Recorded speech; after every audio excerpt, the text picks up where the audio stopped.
Good morning. Happy Tuesday. Welcome to this week's edition of Not Your Normal Healthpreneur. I am your not so normal host, Benita Amos. Not Your Normal Healthpreneur is a weekly show for health practitioners who are looking to grow or start and grow their own health business. The show aims to help these businesses increase their exposure and reach, to better help their clients, and thus increase their income. Our intent is to connect like-minded health practitioners, to share knowledge and strategies, to inspire newbies and wannabes to accept the call to action, to encourage collaboration and cooperation among all health practitioners as we continue to create the health modalities of choice for the future.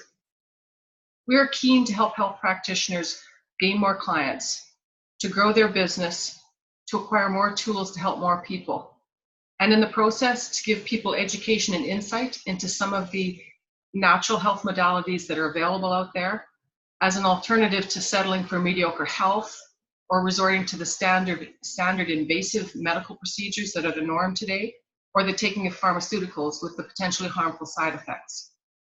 Ultimately, we want to show how challenging the current healthcare system can work to create more profits by helping more people. So it's a win-win for everyone.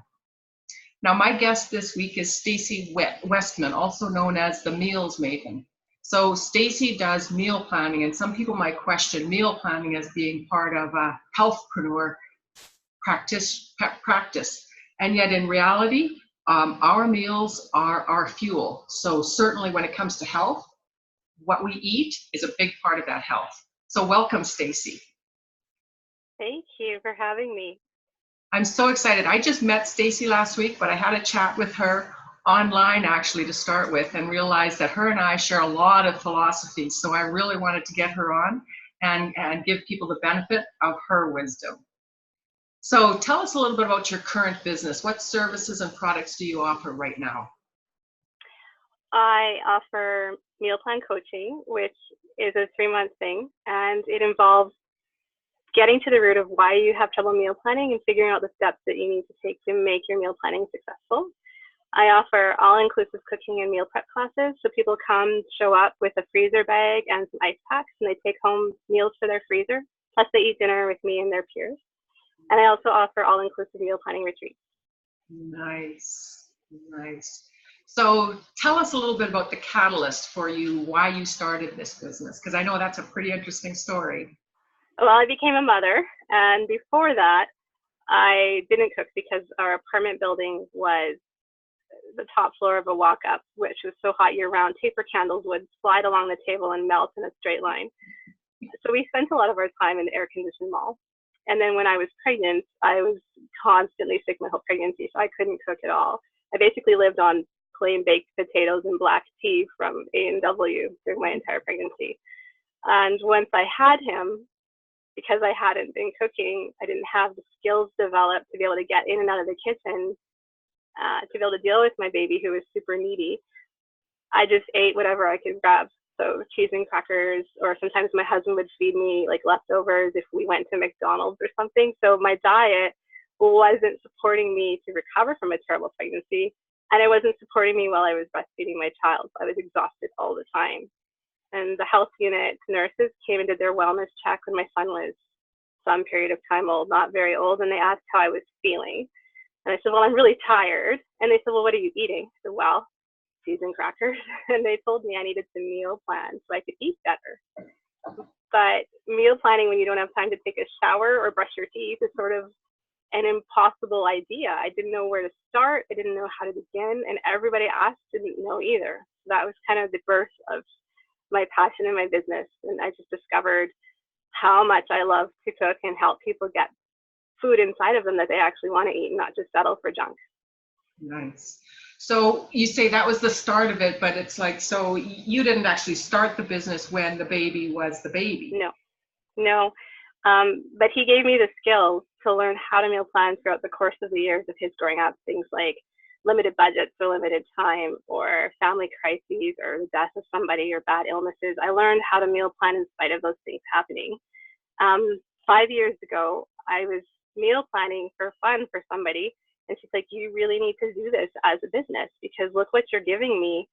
So I started, technically 5 years ago, but it's taken some time and figuring out and, little nudges to figure out what it is I'm really good at, what I really love to do. Mm-hmm. And it happens to be teaching people the skills to do it for themselves. I used to just give people a list of what they should eat. I'd plot it into their calendars, give them a grocery list, recipes, and then I'd never hear from them again.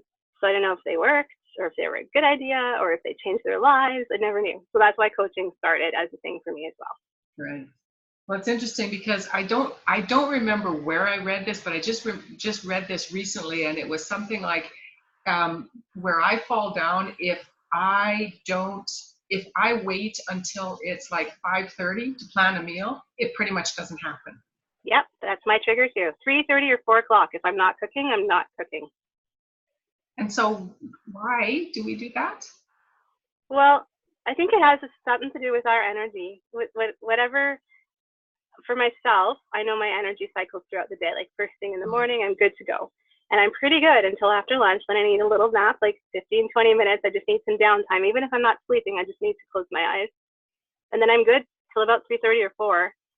And then I start to slump again. And I think it's just my natural rhythm of energy, not to mention the fact my kids get home from school right around 3:30, 4:30, somewhere. And so then I'm hearing about their day and they're telling me about their lives and they're asking me questions or we've got to do homework. And so if I'm not already started, or at least like well on my way as an all prep, and then it's really hard to keep going at that point because I don't want to ignore my kids. I want to hear about their day.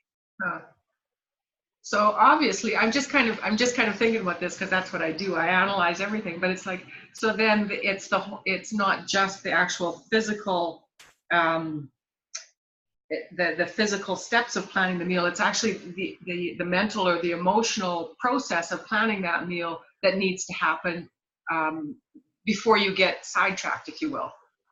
Yep, for sure. There's a lot of, it's so easy to get distracted.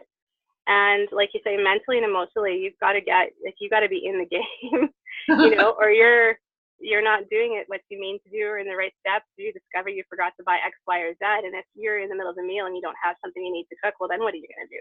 So, it's just learning to roll with it, but also knowing what your triggers are that prevent you from doing it.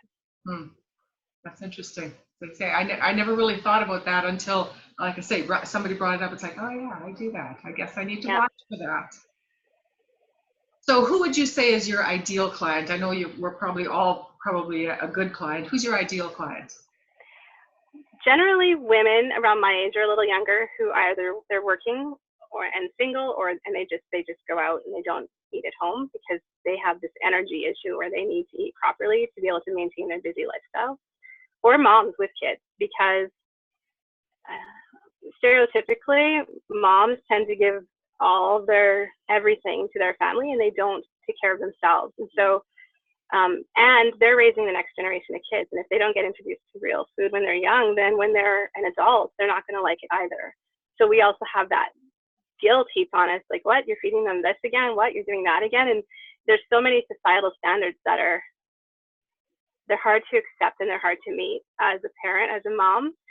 And I think those are my clients because moms have this responsibility, not just for themselves, but for the others. And we tend to overgive to the others at the exclusion of ourselves. So I want moms to be able to give themselves the energy and the motivation, and food makes you feel good when it's the right food.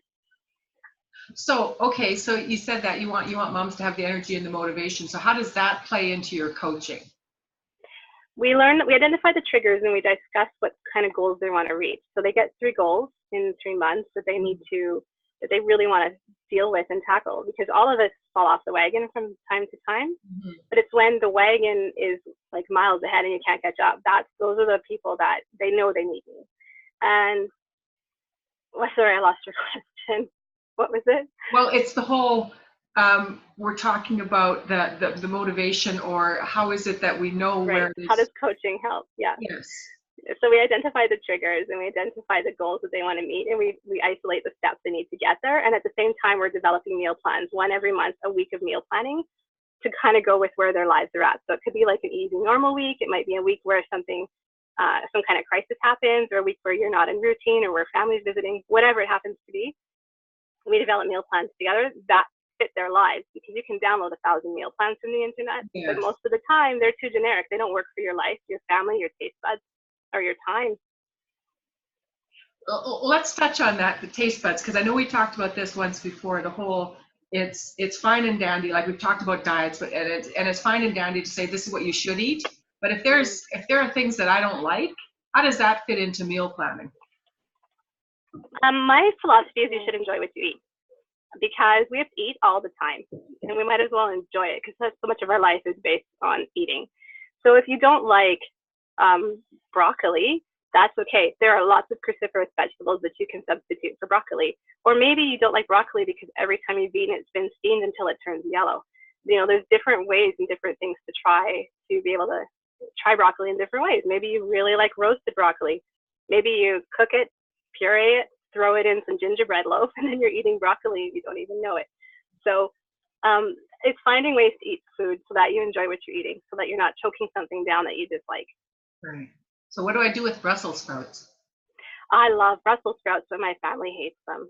I do not like Brussels sprouts. Yeah, I didn't either. I like them roasted with good cracked fresh black pepper and some cracked like fresh sea salt or Himalayan pink salt or whatever. Flavored olive oil, add some wonderfulness to them, and then I could drizzle at the end of some flavored balsamic vinegars. I really like the maple balsamic vinegar. I mean, it doesn't hurt to throw in some crumbled bacon. Maybe I'll try that, because it's like, I know it's good for me, but those ones. I know. Yeah, and cruciferous vegetables are so good, so I'm really trying to increase how much of those I eat. Nice. So what would you say are some of your most pressing business challenges, and how are you working to overcome them? I think my biggest challenge is getting known wide enough circle. And the other one is probably communicating the value of what I offer. Right. Because if you think about how many, okay, you just raise your hand for me. If you have in your life thrown groceries away that you bought with really good intent, but then they rotted in your fridge and you checked them. Yeah. Yeah. I think, I don't know a person who's never done that. I had one girl tell me she's never done that, but I don't know. I have trouble believing. Yeah. Because it's so natural to go shopping, and most people don't shop off a list, or if they do, they're still going up and down random aisles and thinking, ooh, that looks good, that looks good, that looks good. And then you're too tired to cook, so you order in. And you're too tired to cook, so you go out. You're too tired to cook, and this happens a few times. I don't feel like that tonight, I'll eat this instead, and suddenly you've got a crisper drawer full of rotten vegetables or fruit. Yes. Or you find food in your deep freeze you forgot you bought, and it's freezer burned and you can't eat it. Yeah. Yep. And I mean, I've done it too. And so the value from what I do is you stop throwing your food away and you start eating better and you feel better. And all of a sudden you're saving so much money and energy and time. It's like you suddenly found the pot of gold at the end of the rainbow. And that's the kind of experience my clients have. And that's the value that I need to communicate better. I'm not terribly good at communicating that kind of value. That is really huge, because I don't know that, I guess I never equated it so much with the money, but it's like, for me, it always feels bad to throw food away. Oh, it feels so bad. You feel so much shame. Like, yeah. Oh, I didn't mean to do that again. Yes. There's the lettuce wilted yet again. And like you get, oh, have you ever smelled a rotten cucumber? I have found food in my fridge, I'm ashamed to admit, that had liquefied. That's how long it was in there. I lost a cucumber once, like many years ago, underneath behind the crisper drawer, and my fridge reeked, and I cleaned it out, and I couldn't find it, and it smelled fine. Like I was before I was married. Put everything back, and the next day the fridge smelled so bad again. It was because it was a cucumber that had liquefied, and just thinking about it makes me a little sick feeling. It was a horrible smell. Well, don't do it. I don't know if it was a cucumber. I just remember throwing something out that was in a bag, but it was liquid. It was just. Oh, sorry.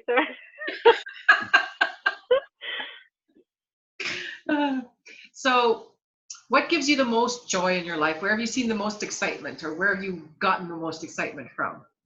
Oh, I absolutely love it when my clients' faces, like when I can meal plan, I can do it. Like I have this one girl who just felt so defeated all the time.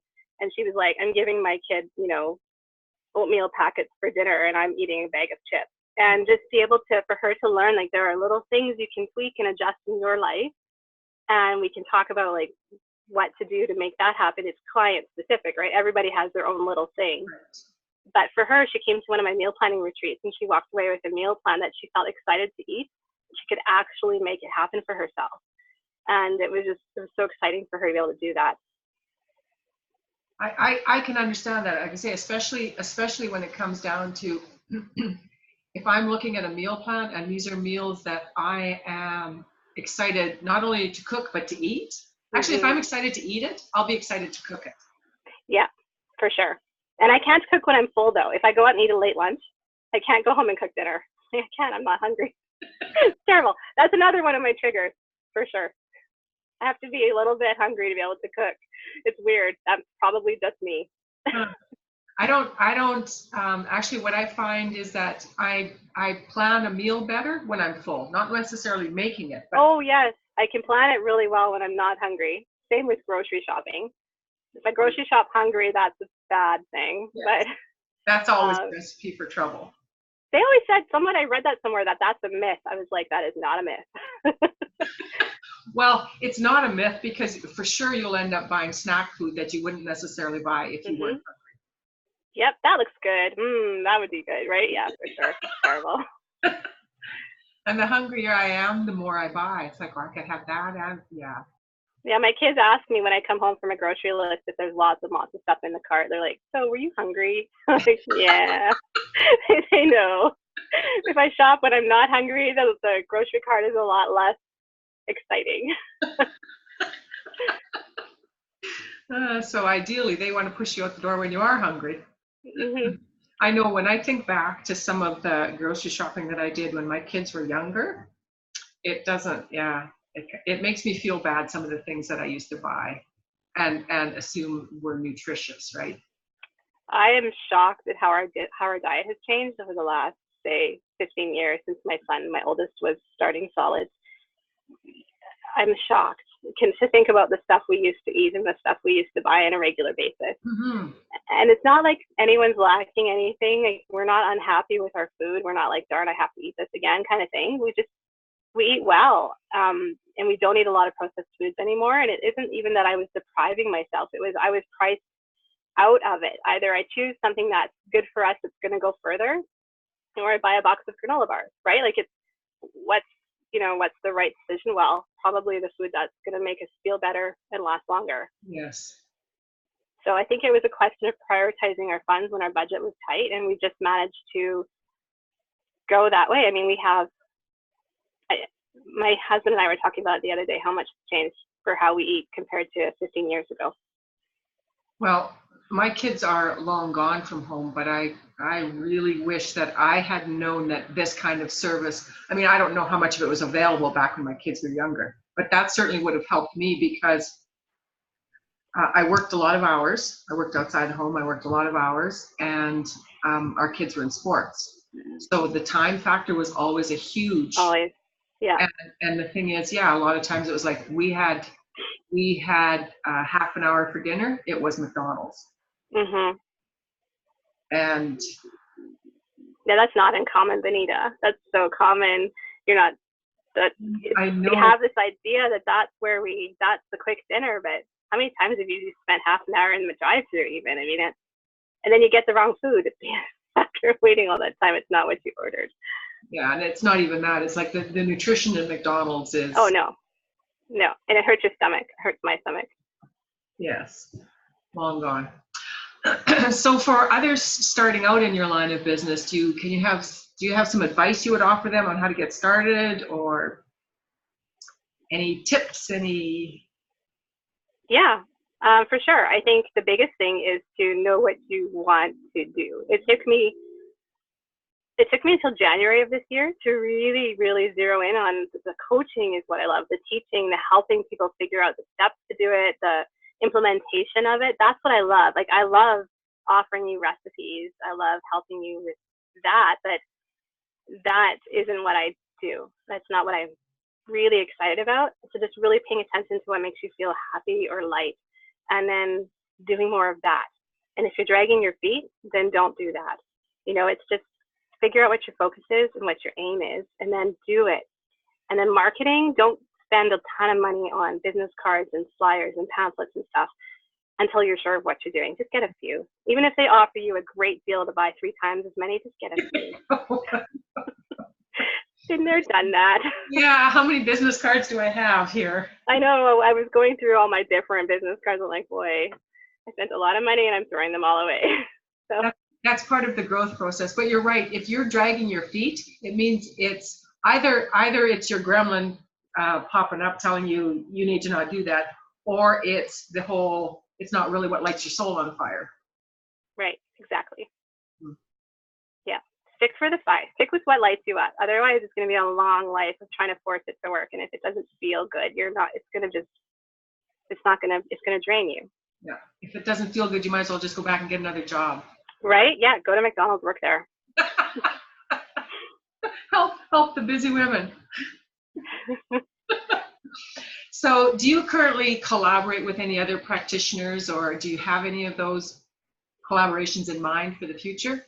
Oh, for sure. I think I do a lot of joint venture work. I'm just starting to get into the world of joint ventures, but I'm actually going to a conference in Calgary on the weekend for joint venture people. So I'm excited about that. I've got local business owners I collaborate with. So I'm chatting with you today. I'm doing something at the Foundry Room in November. I'm doing a meal prep class there. And I've got, pardon? What is the Foundry Room? It's this really nice space in Oliver area in Edmonton. Oh, okay. And the owner of that place is doing some events for mamas. And she's asked me to come do a meal prep class with some of her mamas and provide lunch. So we're doing that. And I'm like, the local library has me come a couple of times a year to speak on different things. So in 2 weeks, I'm speaking on grocery shopping on a budget. Over in the spring, I did a chat on picky children and kind of surviving picky children and how to get past it. And the Chamber of Commerce, I work with them as well. So different business, rubbing shoulders, helping make things happen. I think the more you give, and then there's the work I do with the nonprofit. I do a lot with our local nonprofit too. So I just think the more you give of yourself, the more all boats rise. So I'm an avid fan of working with other people because, a shared task is less odious when you have someone to share it with. Right. Tell us a little bit about your volunteer work there with the kitchen. Okay, so I am paid. It's not volunteer. The government subsidizes our program to let me go. And what it is it's called Community Kitchens. And so I work with people from our community and help them bring home meals to eat. So we do a couple of kitchens. One is a strictly crock pot kitchen where they come, they make recipes that I decide on in advance, they take them home. And then the other one is a 2-day deal where they come and they have to work together as a group to pick recipes that they all want to try. And then I shop and I clean and sterilize the church kitchen that's donated to us. And then they come and cook with me. And then we eat lunch together. I cook a big pot of soup. And we eat lunch together and we talk, and then they take home their freezer meals, and that's twice a month for this school year. Nice. And so who participates in this? People, it's for Fort Saskatchewan primarily, and it's run through the Families First Society. So if we have a lot of the parents are just parents with young kids and they're just overwhelmed, we have people who come who have some disabilities that maybe they just need to learn some of those life skills that maybe passed them by when they were younger. Mm-hmm. Sometimes we have just single people who are having a hard time making ends meet. So it's kind of those situations. That's such a, again, we talk about uplifting the world, right? But so I love it. My impact. That's like I just want to impact. Well, and again, this is like we're delivering, again, life skills, right, which are critical for people, especially people who are struggling, right? Because a lot of times when they're struggling because they don't have the life skills to either a combination of life events or, whatever has brought them there, right? Yes. So how do you currently market your business? Are you seeing success there? Are you looking for other options there? Where is that at right now? I think a lot of my marketing comes from word of mouth. I find my clients, they're so happy with me. They talk about me a lot to a lot of other people. So that's a big one for me is word of mouth. I do participate in groups on Facebook. They have, those promo days where you can list what your events are or whatever. I do that as well. But I also just try to show up in groups and provide my expertise. If someone asks a question about something, I can usually, if I know the answer, I'll speak to it, just to put my name out there that way. And I do participate in online events. There's a summit coming up in November that I'm a speaker in. And like I said, other events, like we have the Foundry Room is having me come speak or come do meal prep classes with her. So she'll be promoting me as well. So it's just kind of like working with other business owners, developing collaborations, putting on events together and figuring out that sort of thing. Right. Joining or locking arms and moving us all forward. Yeah, for sure. So what do you see for the future of your business? What kind of plans have you got? Oh, so many plans. Take over the world. No. What I would love to do, and I'm working on developing those relationships, is spreading across Canada and into the States.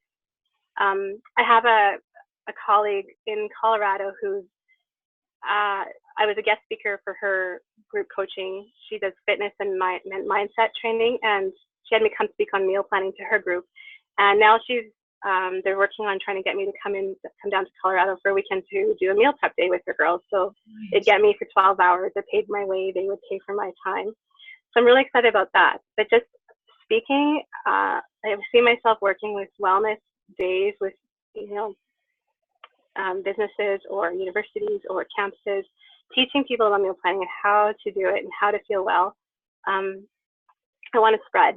I don't want to just be local. I want to go out and help share this amazing life that food has to offer us with more people than just me in Fort Saskatchewan. I want to go out. Right. Yeah. Well, we need this type of education to be what shows up in our conventional media instead of, just the bombardment of commercials for fast food, right?